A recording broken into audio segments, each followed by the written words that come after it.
Okay, everybody, back for more.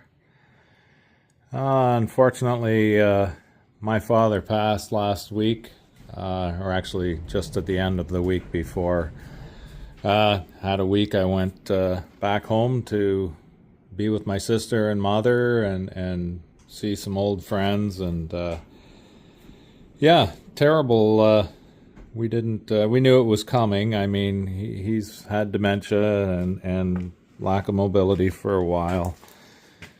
But you're never ready, and so it's okay. We're getting through it just fine, and nothing heals me better than some time in the shop. So here we are, healing, I guess, slowly. So, what did we work on? Where have we been? Uh, well, lot of stuff here, just little bits and pieces. I'm getting close to saying the metalwork's done. So right here we have a little tab that I had to weld on. I don't know if you can see it here.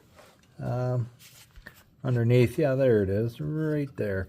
So that guy, basically, there's a front and a rear mount for, where's my hand, for the front and the rear of the fender that goes on there, and that guy was broke off.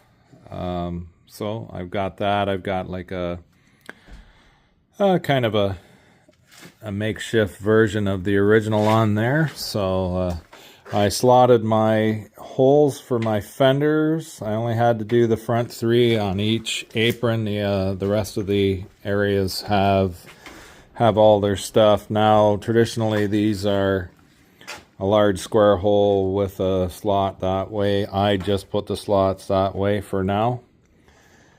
I don't think I'm going to go with a large square hole for a number of reasons. First of all, it'd be a huge pain in the ass to fabricate that up, or well, not fabricate, but rather to drill that. I'd have to do 4 drill spots and then cut in between. And as far as I'm concerned, for the front 3 on each one, they're easy to get to, super easy, even with the fender on. So I can get the fender set in place. I'll use bolts and nuts on these. It's not correct, don't care.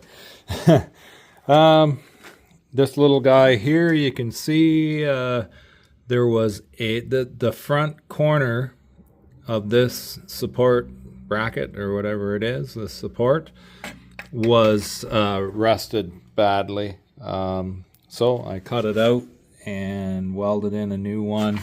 It's got the tab underneath and everything else, and that's great. That's back to 100% where we want it. Finally got the front section of the inner wheel houses ground down, which is like, it's one of those 10-15 minute jobs that had to be done. Likewise, the where the rear gas tank support went in through here, I had a bunch of plug welds that needed to be ground. I'm out of 2-part epoxy, as always. I got to get a little bit of that so I can black these spots up, paint everything again. The mounts for the seat belts, there was a plug weld on either side of those. There's one there, one over on the other side. I finally installed the rear seat belt mounts. Same deal, plug welds that have been ground on both sides.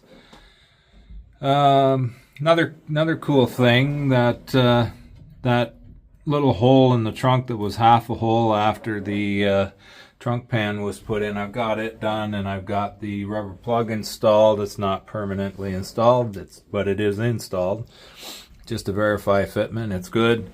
That corner over there, hard to see, but the big patch that we put on the firewall, I just ground everything out there.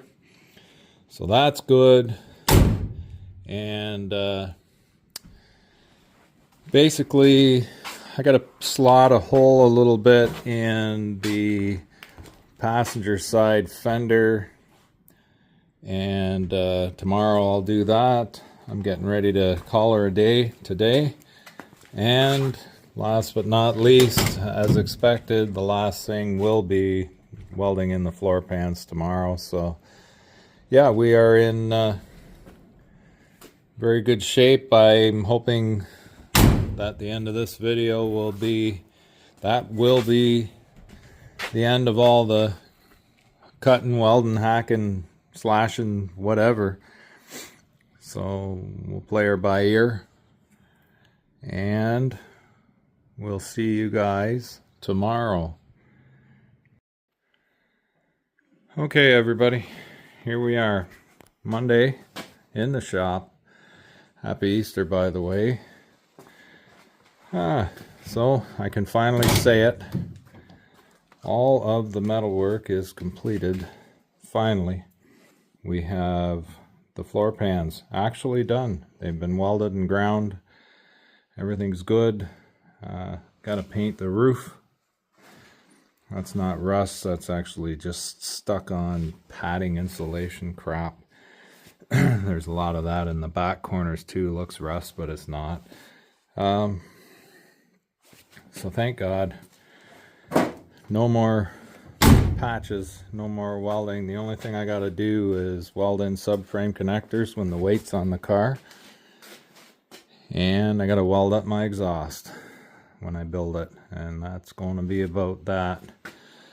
Not that I mind welding, but this has been retarded way too much.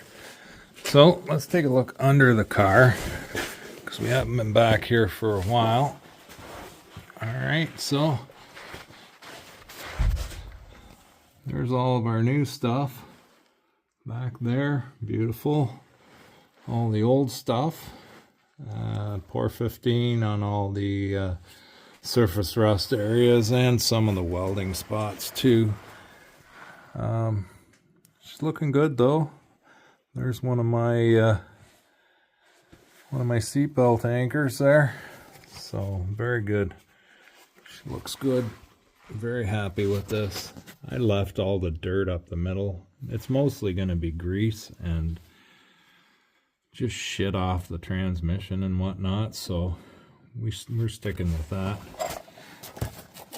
If it starts to rust there, the rest of the car will be in peril anyway. So I did the front subframes, you know, just basically around all the cracks and nooks and crannies.